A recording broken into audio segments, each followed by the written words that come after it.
Hi friends, welcomes to Vasantham Saravanan channel. இன்றைக்கி நம்ம சேனலில் நம்ம எல்லாருக்குமே ரொம்ப ரொம்ப பிடிச்சமான ப்ரான் பிரியாணி, இறால் பிரியாணி எப்படி செய்கிறதுன்னு தான் பார்க்க போகிறோம். நல்ல சாஃப்டான, ஜூஸியான, காரசாரமான, நல்ல ஒரு ரெஸ்டாரண்ட் ஸ்டைலில் அதை விடவே டேஸ்டியாக இருக்கும் இந்த பிரியாணி. இன்றைக்கி இந்த பிரியாணி எப்படி செய்கிறதுன்னு தான் பார்க்க போகிறோம். வாங்க இப்போ வீடியோக்குள்ளே போகலாம். வீடியோக்குள்ளே போகிறதுக்கு முன்னாடி நம்ம வசந்தம் சரவணன் சேனலை சப்ஸ்கிரைப் பண்ணாதவங்க சப்ஸ்கிரைப் பண்ணிக்கோங்க. கூடவே இருக்க பெல் ஐக்கானையும் கிளிக் பண்ணிக்கோங்க. இப்போ இந்த ப்ரான் பிரியாணி எப்படி செய்கிறதுன்னு பார்க்கலாம். ஃபஸ்ட்டு இந்த ப்ரான் பிரியாணி செய்கிறதுக்காக நான் இன்றைக்கி 1/2 கிலோ அளவுக்கு ப்ரான் எடுத்து வச்சுருக்கேன். ஆல்ரெடி அதை நல்லா கழுவி க்ளீன் பண்ணி எடுத்து வச்சுருக்கிறேன். இப்போ இந்த ப்ரானில் வந்து நம்ம சில மசாலா பொருட்கள்லாம் சேர்த்து இதை வந்து நம்ம பிரியாணி செய்கிறதுக்கு முன்னாடி இதை ஊற வச்சிடணும். அப்போ தான் நமக்கு ப்ரான் வந்து ரொம்ப ரொம்ப சாஃப்டாக நல்லா டேஸ்டியாக இருக்கும். இப்போது இதில் ஒரு 1/2 டீஸ்பூன் அளவுக்கு இஞ்சி பூண்டு விழுது சேர்த்துக்கிறேன். 1/2 கிலோ அளவுக்கு நம்ம ப்ரான் எடுத்துருந்தோம். அதை சுத்தம் பண்ணதுக்கப்புறம் அதிகபட்சம் ஒரு 250 கிராம்ஸ் மட்டும்தான் நமக்கு கிடச்சிருந்தது. இப்போ அடுத்ததாக இதில் தனி மிளகாத்தூள் சேர்த்துக்கிறேன். அதுவுமே ஒரு 1/2 டீஸ்பூன் அளவுக்கு சேர்த்துக்கிறேன். சேர்த்துட்டு இதை நல்லா மிக்ஸ் பண்ணி விட்டுக்கலாம். அடுத்ததாக ஒரு 1/4 டீஸ்பூன் அளவுக்கு மஞ்சள் பொடி சேர்த்துக்கலாம் இது கூட. அடுத்ததாக இதில் ஒரு குட்டி ஸ்பூனால் ஒரு 1/2 டீஸ்பூன் அளவுக்கு மிளகுத்தூள் வந்து சேர்த்துக்கிறேன். இது எல்லாத்தையும் நல்லா மிக்ஸ் பண்ணி விட்டுக்கலாம். இப்போ இந்த ப்ரானுக்கு தேவையான அளவுக்கு மட்டும் நம்ம உப்பு சேர்த்துக்கலாம். கொஞ்சமாக சால்ட் உப்பு சேர்த்துட்டு இதை நல்லா மிக்ஸ் பண்ணி விட்டுக்கலாம். ஃபைனலாக இதில் கொஞ்சமாக லெமன் சாறு வந்து சேர்த்துக்கலாம். ஒரு டீஸ்பூன் அளவுக்கு நம்ம சேர்த்துக்கிட்டோம்னா போதுமானதாக இருக்கும். இந்த மாதிரி நம்ம லெமன் சாறு சேர்த்துக்கும் போது இந்த ப்ரான் வந்து நல்லா சாஃப்டாக ஜூஸியாக இருக்கும் நமக்கு பிரியாணியில் சேர்த்து சாப்பிடும்போது. இப்போ ஒரு 1/2 டீஸ்பூன் அளவுக்கு லெமன் சாறு சேர்த்துக்கிறேன். சேர்த்துட்டு இதை நல்லா மிக்ஸ் பண்ணி வச்சுட்டு இதை அப்படியே நம்ம மூடி போட்டு வச்சிடலாம். கண்டிப்பாக பிரியாணி செய்கிறதுக்கு முன்னாடி இந்த ப்ரானை வந்து மசாலாலாம் சேர்த்து நம்ம ஒரு 20 நிமிஷமாவது ஊற வச்சுக்கணும். அப்போ தான் நமக்கு வந்து நல்ல டேஸ்டியான ப்ரான் பிரியாணி கிடைக்கும். இதை அப்படியே மூடி போட்டு வச்சிடலாம். இப்போ அடுத்ததாக 1 டம்ளர் அளவுக்கு பாஸ்மதி ரைஸ் ஆல்ரெடி ஊற வச்சுருக்கேன். இப்போ அடுத்ததாக ஸ்டவ் ஆன் பண்ணிவிட்டு ஒரு குக்கர் வச்சுருக்கேன். இன்றைக்கி நம்ம குக்கரில் தான் பிரியாணி செய்ய போகிறோம். அதில் ஒரு 4லேருந்து 5 டீஸ்பூன் அளவுக்கு எண்ணெய் சேர்த்துக்கிறேன். எண்ணெய் நல்லா சூடாகிட்ட பிறகு 1 டீஸ்பூன் அளவுக்கு ஜீரகம், 1 டீஸ்பூன் அளவுக்கு சோம்பு, 2 கிராம்பு, 2 ஏலக்காய், 2 பட்டை, 2 அன்னாசி பூ சேர்த்துருக்கேன். அது கூடவே பிரியாணி எல்லாம் சேர்த்துருக்கேன்.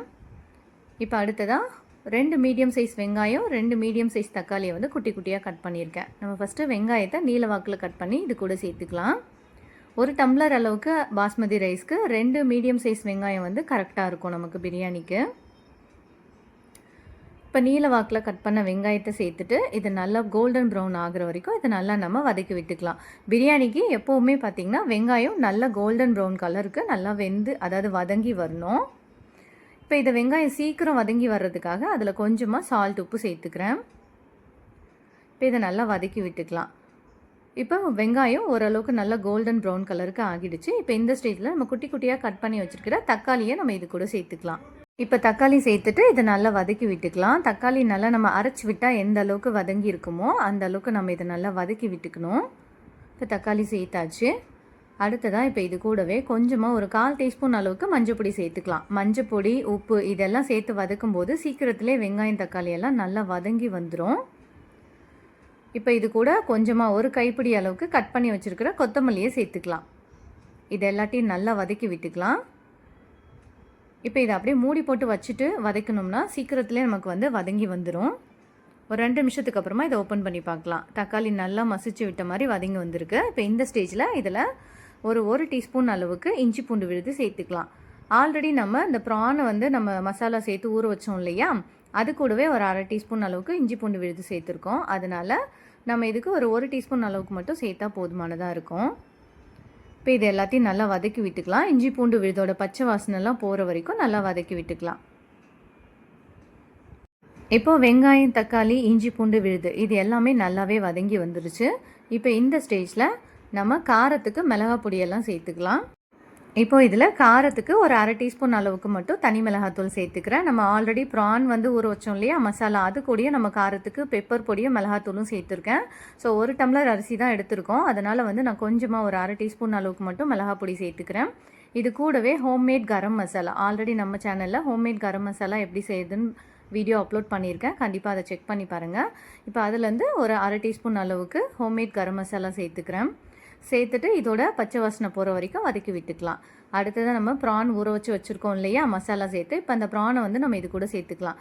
ப்ரானை சேர்த்துட்டு ரொம்ப நேரம்லாம் வதக்கக்கூடாது. ப்ரானை இந்த மசாலாவில் நம்ம சேர்த்துட்டு சும்மா நம்ம லைட்டாக இதை கிளறி விட்டாலே போதுமானதாக இருக்கும். ஏன்னா ப்ரான் வந்து ரொம்ப நேரம் வெந்துருச்சுன்னா ரப்பர் மாதிரி ஆகிடும். ஸோ நம்ம ஆல்ரெடி மசாலாலாம் சேர்த்துட்டோம், அது எல்லாமே வந்து இந்த ப்ரான்குள்ளே வந்து இறங்கி நல்லாவே சூப்பராக ஜூஸியாக இருக்கும். ஸோ நம்ம ஜஸ்ட் ஒரு ரெண்டு டைம் இதை நல்லா கிளறி விட்டுக்கலாம். இப்போ அடுத்தது நம்ம ஊற வச்சு வச்சுருக்கோம் இல்லையா அரிசி, அந்த அரிசியில் இருக்க தண்ணியெல்லாம் வடிகட்டிட்டு நம்ம இது கூட சேர்த்துக்கலாம். சேர்த்துட்டு அரிசி உடையாத அளவுக்கு மெதுவாக நம்ம கலந்து விட்டுக்கலாம்.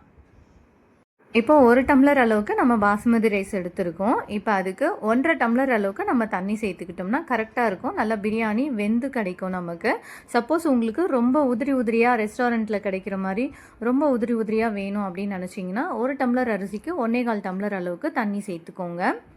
இந்த அரிசியை மெதுவாக இப்போ நம்ம இந்த ப்ரான் மசாலா கூட கலந்து விட்டுக்கலாம் உடையாமல். இப்போ இதில் அடுத்ததாக 1.5 டம்ளர் அளவுக்கு தண்ணி சேர்த்துக்கிறேன். மேக்ஸிமம் நம்ம பிரியாணி செய்யும்போது, அதாவது நான்வெஜ் இல்லாட்டி வெஜ் எது செஞ்சாலும் கூட நம்ம இந்த மாதிரி தண்ணி சேர்த்துக்கிறோம் இல்லையா, அந்த டைம் வந்து நம்ம சுடு தண்ணி சேர்த்துக்கிட்டோம்னா இன்னுமே நல்லா சூப்பராக இந்த நான்வெஜ் எல்லாமே நல்லா வெந்து கிடைக்கும். ரைஸும் வந்து நல்லா உதிரி உதிரியாக கிடைக்கும் நமக்கு. இப்போ தண்ணி சேர்த்துட்டு காரம் உப்பு இது எல்லாத்தையும் நம்ம செக் பண்ணி பார்த்துக்கிட்டு தேவைப்பட்டால் நம்ம சேர்த்துக்கலாம். இப்போ இதில் ஃபைனலாக 1 டீஸ்பூன் அளவுக்கு நெய் வந்து சேர்த்துக்கிறேன். இந்த மாதிரி நம்ம ஃபைனலாக 1 டீஸ்பூன் அளவுக்கு நெய் சேர்த்துக்கும் போது இந்த பிரியாணி ரொம்பவே வாசனையாக சூப்பராக இருக்கும். நல்லா நம்ம இந்த குக்கர் ஓப்பன் பண்ணி பார்க்கும்போது ரொம்பவே ஃப்ளேவரபுளாக இருக்கும். கடைசியாக இதில் 1 டீஸ்பூன் அளவுக்கு நெய் சேர்த்துட்டு அடுத்ததாக கொஞ்சமாக கொத்தமல்லி கட் பண்ணி வச்சுருக்கேன். இப்போ அந்த கொத்தமல்லியும் சேர்த்துட்டு இதை நம்ம அப்படியே மூடி போட்டு விசில் போட்டு வச்சிடலாம். ஸ்டவ்வை வந்து ஸ்லோ ஃப்ளேமில் வச்சிடலாம். ஸ்டவ்வை ஸ்லோ ஃப்ளேமில் வச்சுட்டு ஒரு 12லேருந்து 15 நிமிஷம் கம்ப்ளீட்டாக சிம்மில் வச்சுட்டோம்னா ஒரு 12லேருந்து 15 நிமிஷம் வந்து கரெக்டாக இருக்கும் நமக்கு. இந்த சாதம் எல்லாமே நல்லா வெந்து கிடைக்கும் நமக்கு. இப்போ இதை கொஞ்சமாக கொத்தமல்லி சேர்த்துக்கிறேன். சேர்த்துட்டு இதை அப்படியே மூடி போட்டு வச்சிடலாம். ப்ரான் வந்து நம்ம ரொம்ப நேரம் வதக்கலாம் கிடையாது. ப்ரான் வந்து கண்டிப்பாக வதக்க தேவையில்லை. ஏன்னா ஆல்ரெடி அது மசாலாவில் ஊறி இருக்குது. அது மட்டும் இல்லாமல் ப்ரானை நம்ம வதக்கிட்டு இந்த மாதிரி குக்கரில் போட்டு வேக வச்சோம் அப்படின்னா அதோட குக்கிங் டைமே பார்த்திங்கன்னா மேக்ஸிமம் 7 மினிட்ஸ் தான் சொல்லுவாங்க. ஸோ நம்ம வந்து வேக வைக்கிறதே ஒரு 10 மினிட்ஸ்க்கு மேலேயே ஆகிடும் இந்த பிரியாணி ரெடி பண்ணுறதுக்கு. ஸோ அதனால் ப்ரானை சேர்த்துட்டு கண்டிப்பாக வதக்கெல்லாம் செய்ய தேவையில்லை. ஜஸ்ட் நம்ம ரெடி பண்ணியிருக்கிற வெங்காயம் தக்காளியோட நல்லா வந்து கிளறி விட்டாலே, அந்த மசாலாவோட கிளறி விட்டாலே போதுமானதாக இருக்கும். சப்போஸ் நீங்கள் வதக்கிட்டு அதுக்கப்புறம் வந்து பிரியாணி ரெடி பண்ண ஆரம்பிச்சிங்கன்னா கண்டிப்பாக ரப்பர் மாதிரி வந்துடும் ப்ரானு. இப்போ இதை அப்படியே மூடி போட்டு வச்சாச்சு. ஒரு 15 நிமிஷத்துக்கு அப்புறமா இதோட ஏர் எல்லாம் ரிலீஸ் ஆன பிறகு நம்ம இதை ஓப்பன் பண்ணி பார்க்கலாம். சூப்பராக வெந்து வந்திருக்கு ப்ரான் பிரியாணி. நான் கொஞ்சம் வந்து இந்த ரைஸ் வந்து நல்லா வெந்த மாதிரி தான் இந்த பிரியாணி வந்து ரெடி பண்ணியிருக்கேன். அப்போ தான் குழந்தைங்களுக்கும் கொடுக்க முடியும். என்னோடய குட்டி பையனும் சாப்பிடுவாங்க. ஸோ உதிரி உதிரியாக வேணும்னா கண்டிப்பாக நான் சொன்ன மாதிரி 1 டம்ளர் அரிசிக்கு 1.25 டம்ளர் அளவுக்கு தண்ணி வச்சுக்கோங்க. இல்லை நல்லா வெந்த மாதிரி இருக்கணும் சாதம், குழந்தைங்களாம் சாப்பிட்ணுன்னு நினச்சிங்கன்னா 1.5 டம்ளர் அளவுக்கு அது தண்ணி வந்து கரெக்டாக இருக்கும் 1 டம்ளர் அரிசிக்கு. இப்போ பாருங்கள் நல்லா சூப்பராக ரெடியாகி வந்திருக்கு ப்ரான் பிரியாணி. கொஞ்சம் கூட வந்து அந்த ரைஸ் எல்லாம் உடையவே இல்லை. அதே சமயம் ரொம்பவும் குழஞ்சியும் போகலை. நல்லா வெந்து கரெக்டான அளவில் நமக்கு ப்ரான் பிரியாணி கிடச்சிருக்கு. இப்போ இதை நம்ம சர்வ் பண்ணிக்கலாம். கண்டிப்பாக நான் சொன்ன மெத்தடில் இதே மாதிரி இந்த ப்ரானை வந்து மசாலாவில் ஊற வச்சு ஒரு 20 நிமிஷத்துக்கு அப்புறமா ப்ரான் பிரியாணி செய்ய ஆரம்பிங்க. ரொம்ப ரொம்ப டேஸ்டியான ஜூஸியான ப்ரான் பிரியாணி நமக்கு கிடைக்கும். அதாவது அதில் போட்டிருக்க ப்ரான் வந்து அவ்வளோ டேஸ்டியாக ஜூஸியாக இருக்கும். அதில் மசாலாலாம் இறங்கி நல்லா சாஃப்டாக இருக்கும் நமக்கு. அதே மாதிரி பிரியாணி அரிசியுமே செய்கிறதுக்கு முன்னாடி ஒரு 10 நிமிஷத்துக்கு அதை ஊற வச்சுக்கோங்க. அப்போ தான் நீளமான நமக்கு அந்த ரைஸ் வந்து கிடைக்கும். ஓகே ஃப்ரெண்ட்ஸ், கண்டிப்பாக நீங்களும் இதே மெத்தடை ஃபாலோ பண்ணி இந்த ப்ரான் பிரியாணியை உங்கள் வீட்டில் செஞ்சு பாருங்கள். செஞ்சு பார்த்துட்டு இதோட டேஸ்ட்டு எப்படி இருந்ததுன்னு கமெண்ட் பண்ணுங்கள். இந்த வீடியோ உங்களுக்கு ரொம்ப பிடிச்சிருந்தா இந்த ரெசிபியை உங்களோட ஃபேமிலி அண்ட் ஃப்ரெண்ட்ஸ்க்கு ஷேர் பண்ணுங்கள், லைக் பண்ணுங்கள், கமெண்ட் பண்ணுங்கள். தேங்க்ஸ் ஃபார் வாட்சிங்.